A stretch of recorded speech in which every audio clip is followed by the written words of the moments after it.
Obrigada por estar aqui com a gente, diretamente dos estúdios do ICL, parece. Ai, tudo bom, Leandro? Obrigada por estar aqui com a gente hoje. Tudo bem, Ana? Fala, Zenha. Fala, Ivan. Tudo certo. Aparentemente eu estou dormindo aqui, né? Porque eu não saio mais desse lugar. A gente já se vê aí. Muito bom. Ivan, bora lá, então. Beleza, eu vou ficando por aqui que eu volto para a redação. Bom jornal para vocês. Leandro, não, Azenha. Não, mas você ia apresentar aqui. Pode apresentar. Eu vou introduzir o assunto aqui, o Azenha destrincha, então. Vamos lá. Bom, depois dessa operação da Polícia Federal, né, de busca e apreensão nos endereços da Zambelli, a prisão do Walter Delgatti, né, a PF avalia agora convocar o próprio Bolsonaro para prestar depoimento no âmbito deste inquérito. Ele não é investigado diretamente ainda neste inquérito, né, mas já há ali uma avaliação da necessidade dele ser convocado para depor, até porque ele é citado nominalmente na 17ª página da decisão do Moraes sobre a prisão do Walter Delgatti, porque em um primeiro depoimento à Polícia Federal, o Delgatti relata que se encontrou com o Bolsonaro e tratou sobre essa questão da invasão às urnas, né? Não há ainda data marcada para este depoimento, ainda não se deliberou de fato se o Bolsonaro vai prestar depoimento ou não, mas é algo que a PF está avaliando, porque afinal essa relação da Zambelli com o Walter Delgatti e essa articulação de invadir o sistema do Conselho Nacional de Justiça, invadir o sistema eletrônico de votação, teria passado também pelo Bolsonaro. Então a PF ainda está avaliando, mas o Azenha tem mais informações ainda sobre como que esse inquérito Delgatti e Zambelli implica o Bolsonaro, né, Azenha? É isso. Então, o Ivan vai sair, né? Vou. Até mais, gente. Valeu. Bom jornal para vocês. Obrigada, Ivan. Um abraço. Até amanhã. Ivan, Ana, Guilherme, eu fiz o quadro para o Leandro poder comentar. Né? Eu preparei porque eu queria ouvir o Leandro sobre isso. Bota rapidinho o quadro número 1 aí, o Gui. Não, esse não, Gui, o outro. Esse. Gente, o depoimento, a declaração pública da Zambelli, ela não é factível. Ela diz que ela contratou o Delgatti para cuidar das redes sociais dela. Por que então, se eu contrato, vamos dizer que eu contrato o Leandro Demore para fazer minhas redes sociais, ou a Ana Prestes, ou vocês me contratem, eu pagaria direto. Por que eu vou usar intermediários? E olha só como ela pagou. Ela pagou usando o Renan César Silva Goulart, que é assessor do irmão dela na Assembleia Legislativa de São Paulo, e através de um assessor dela, Jean Hernani Guimarães Vilela. 13.500 foi o que descobriram até agora no Pix. Lembrando que no dia 10 de agosto de 2022, está aí as fotos da Veja da época, o Delgatti esteve com o presidente Bolsonaro. E o Delgatti também disse que, em uma segunda ocasião, ele estava com a Zambelli, recebeu um telefone, ela tinha um telefone, ela trocou o chip e ele recebeu uma ligação do Bolsonaro. Isso dito por ele. Então, assim, também me parece muito inverossímil que o Delgatti tivesse tido acesso ao Ministério da Defesa, porque o advogado dele disse ontem, em uma entrevista à Globo News, se não me engano, foi a Globo News, que ele esteve no Ministério da Defesa e que ele ajudou a fazer aquele documento do Ministério da Defesa assinado pelo comandante do Exército, questionando, deixando... Foi um documento muito dúbio. Agora, veja bem, Ana e Demore, como que o Delgatti teria acesso ao ministro da Defesa? Não seria através da Zambelli, teria que ser através do Bolsonaro, isso é óbvio. E aí um segundo ponto, pode voltar o quadro lá, rapidinho, o Gui. Depois do dia 10, olha a sequência de acontecimentos, 10/8, né? Ele teve lá com o Bolsonaro, ele tenta invadir o TSE e não consegue, porque o sistema eletrônico das urnas ele não está online, ele está offline. Então, como sempre, o TSE disse. Aí ele tenta falar, o Delgatti, ele fala com um funcionário da TIM para conseguir acesso ao telefone do Alexandre de Moraes. E aí ele fala, olha, eu sei, a ideia é eu pegar o e-mail dele. Tipo, tem o pessoal que vai pagar aqui por trás. Eu consigo te dar aí uns 10 mil reais. Gente, como é que o Delgatti vai tirar 10 mil reais do bolso dele para pagar a pessoa da TIM? Ele não vai tirar esse dinheiro, é um esquema armado. E mais do que isso, finalmente, quando eles fazem a introdução do falso mandado de prisão, ele diz o seguinte, Ana, no depoimento dele, a Zambelli mandou um texto péssimo, ela escreve muito mal. Aí eu refiz o mandado de prisão e inseri. E ela vaza esse mandado de prisão no dia 4 para o Metrópolis, tipo assim, porque era dia 4 de janeiro, gente. O Lula assumia no dia 7 de janeiro. E o que ela queria com isso? Tá vendo? TSE não conseguiu. Mas olha como esses sistemas do Brasil são uma droga. A gente conseguiu enfiar um mandado de prisão do Moraes dentro do sistema do CNJ, você entendeu? E ela faz isso no dia 4. Então, gente, para mim, Demora, não sei se você concorda, Ana, há um esquema muito mais organizado do que loucura da cabeça da Zambelli. O que te parece, Leandro? Azenha, você foi no ponto aí. Antes de mais nada, muito obrigado pelo convite. É um prazer imenso estar com vocês aqui e parabenizar a Fórum. Hoje de manhã eu vi o Renato e a Adri falar que a Fórum está fazendo 22 anos em agosto agora. Gente, para quem está nos vendo aqui, é uma coisa, talvez seja mais idade do que muita gente que está nos assistindo, né? Não é fácil segurar um veículo independente como o Rovai está segurando, né? E a Adri e todo mundo que trabalha na Fórum. Então, antes de mais nada, parabéns. Aliás, tem um adesivinho da Fórum aqui, né? Cadê? Tá ali ele, ó. Tá lá atrás aqui, ó. É que não dá para ver direito, mas tá coladinho, tá bonitinho ali, tá? Então, antes de mais nada, parabéns para todo mundo, para toda a equipe da Fórum. Azenha, vamos lá, cara. Primeira coisa, pagamento, tá? O Delgatti é um cara que desde 2019, isso já era uma informação conhecida, mas ela foi novamente reforçada pelo advogado dele ontem. Ele é um cara financeiramente quebrado. O Delgatti não teria 10 mil reais para pagar para ninguém, nem 10, nem 1, nem 2.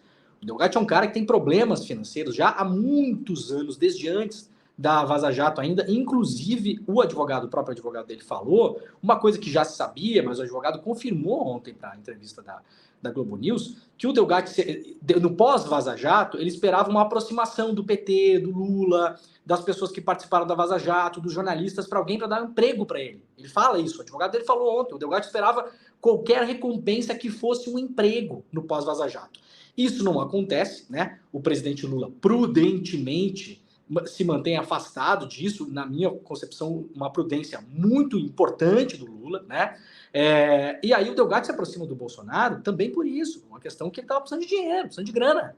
Então o Delgatti sozinho não conseguiria fazer isso. E você falou muito bem, Azenha, é muito fácil, até porque, vamos lembrar uma coisa, apesar do fato de ser a Carla Zambelli, é uma mulher. Então é muito fácil nesse momento chamar a mulher de louca, de maluca, de despirocada, que teve essa ideia da cabeça dela. Ela leva até o Bolsonaro, ela entra, o Delgatti se encontra com o Bolsonaro, esse encontro foi confirmado pela própria Zambelli, tem fotografia da Veja. A Zambelli não entra no gabinete do Bolsonaro, na sala do Bolsonaro, sem autorização. E se o Delgatti teria acesso a qualquer... Veja bem, Azenha, lembra de uma coisa. No depoimento do Delgatti, isso tudo, gente, a confirmar, a conferir. O Delgatti precisa apresentar provas, mas assim, o contexto geral, ele é verossímil. Essa é a grande questão. O contexto geral, talvez tenha alguns detalhes que ele não consiga provar, talvez tenha alguns detalhes que a gente vai descobrir depois que não era bem assim, a gente não sabe. Não dá para também agora comprar tudo pelo valor de face. Agora, o contexto geral faz muito sentido, e ele próprio fala, nessa colaboração dele que ele está fazendo com a Polícia Federal, isso confirmado pelo advogado dele ontem, que tentaram em algum momento colocar o Delgatti numa comitiva que seria composta por militares que visitariam o TSE. Isso se discute nessas conversas, né? Não fica claro se é na conversa presencial ou nessa conversa que o Delgatti se encontra com a Zambelli no restaurante Frango Assado, onde ela pega um conhecido, como se chama de burn phone, um telefone para queimar, né? Você faz um contato com aquele telefone e joga aquele telefone no Tietê, né? Se some com aquele telefone.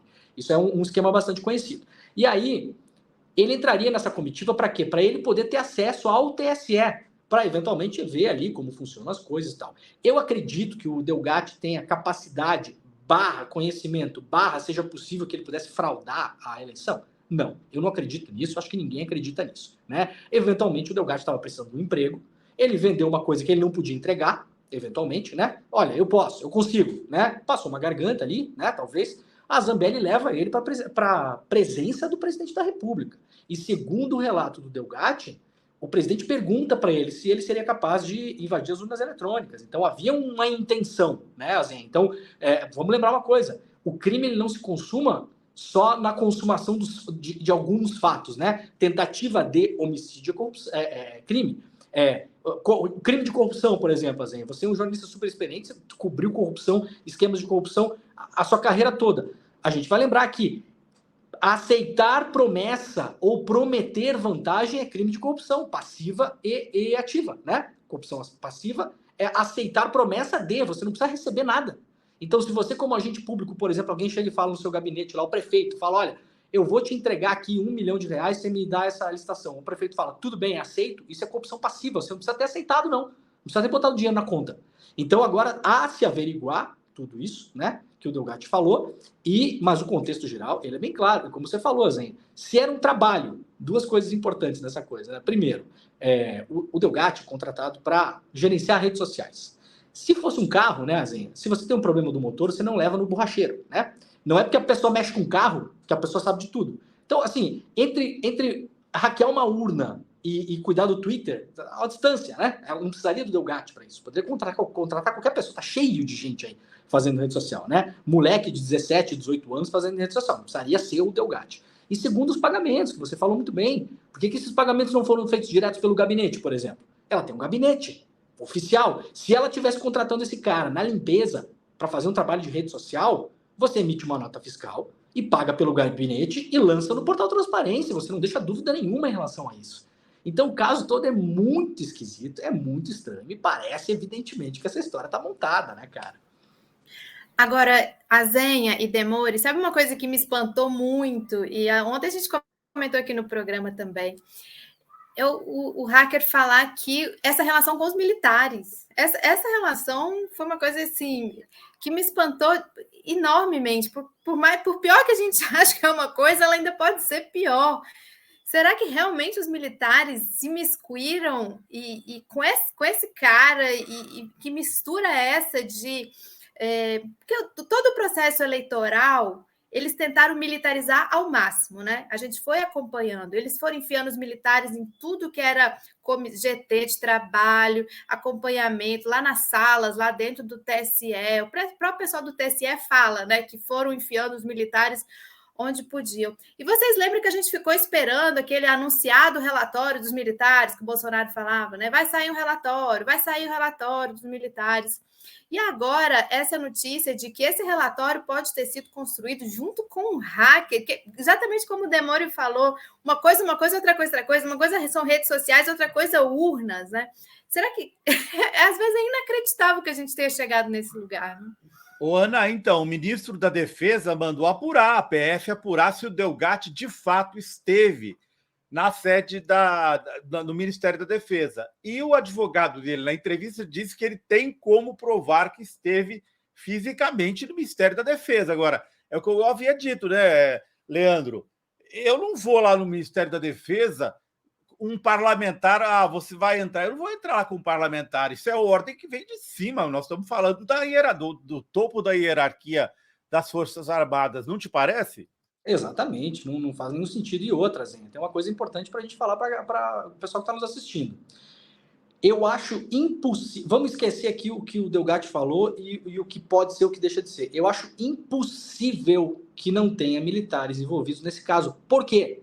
Porque o governo Bolsonaro tinha 6.500 militares na máquina e a imensa maioria dos cargos de diretoria executiva, presidência, ministério. Vamos lembrar o Ministério da Saúde durante a CPI da Covid, Zenha.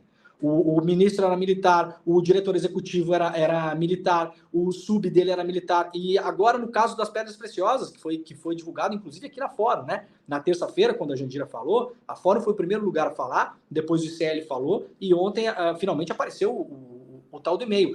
Todos os envolvidos no caso das pedras preciosas são militares. Todas as pessoas que estão no e-mail são militares. Então, é impossível, eu vou me surpreender se não tiver militar envolvido nesse negócio.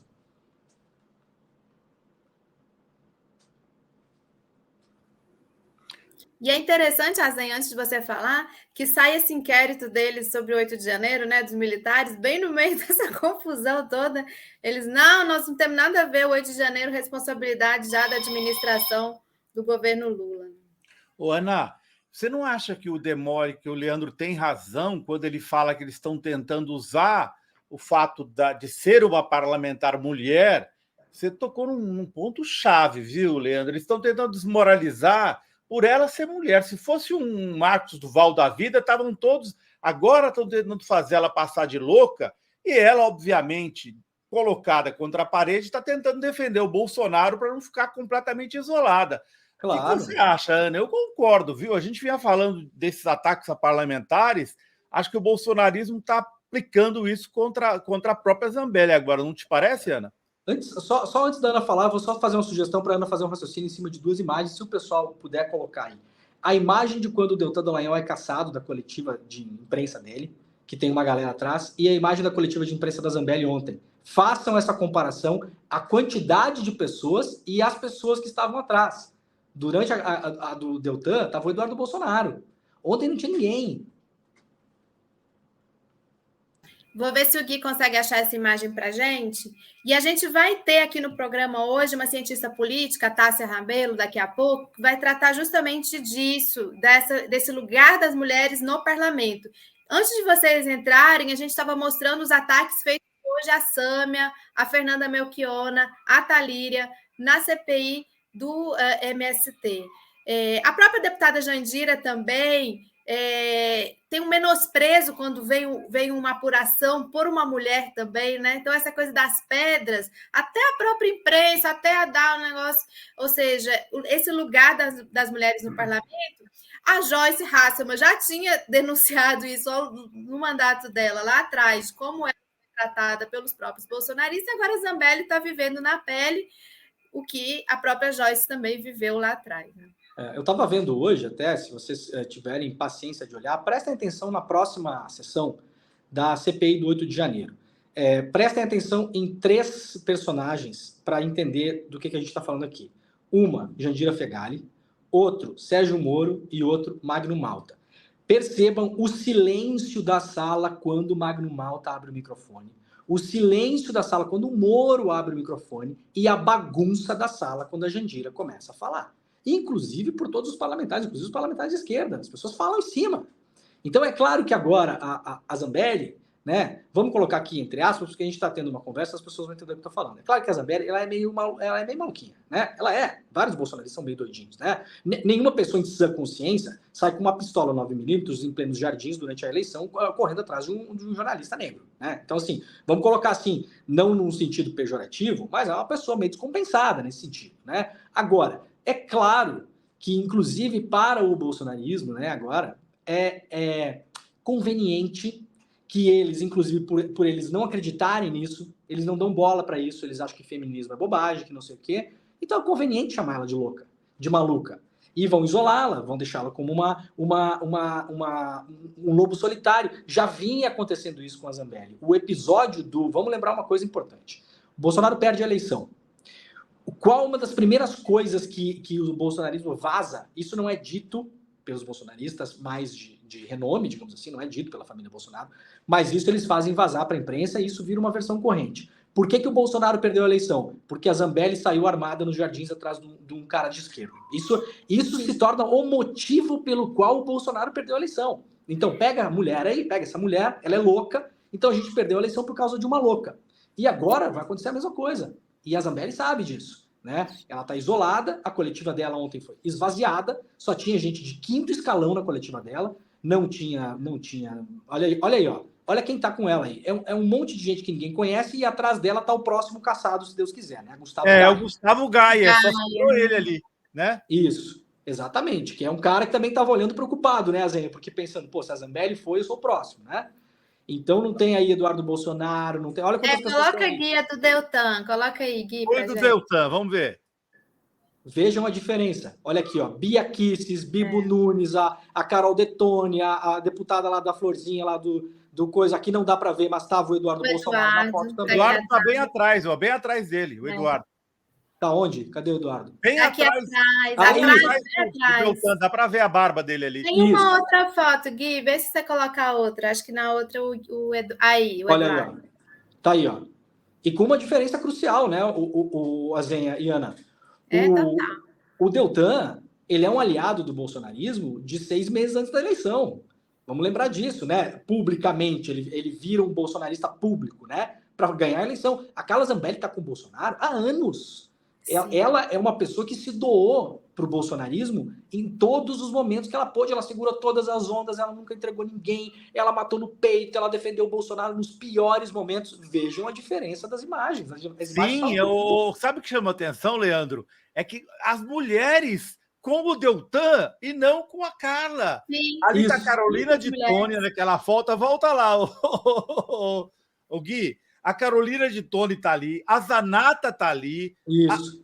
A Bia Kicis está aqui em primeiro plano. Aqui no ladinho esquerdo. Gente, aquela deputada de Santa Catarina aqui na segunda. Nossa, é muito... Isso. Essa aí é a Anne Ortiz, acho que é essa do Rio Grande do Sul, essa de azul. Do lado da Kicis, né? Isso, é do Rio Grande do Sul, é verdade. Gente, impressionante. Eu queria aproveitar o Demore para uma outra pergunta, Azenha, se você não tiver mais questões aí nessa...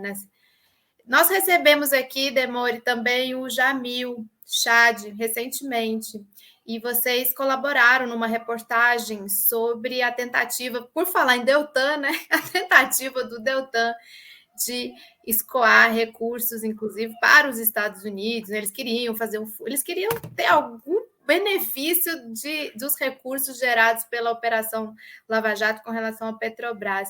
Eu queria te perguntar se vocês... nesse dia, o Jamil falou, olha, ainda tem muito material de mensagens. Ele falou assim, ainda tem uns 90%. E eu queria que você compartilhasse aqui com a nossa audiência se vocês continuam trabalhando nesse material, se vem novidades por aí. Eu vi que o Flávio Dino, eles acabaram indo, né, depois da reportagem de vocês, para investigar também toda essa questão.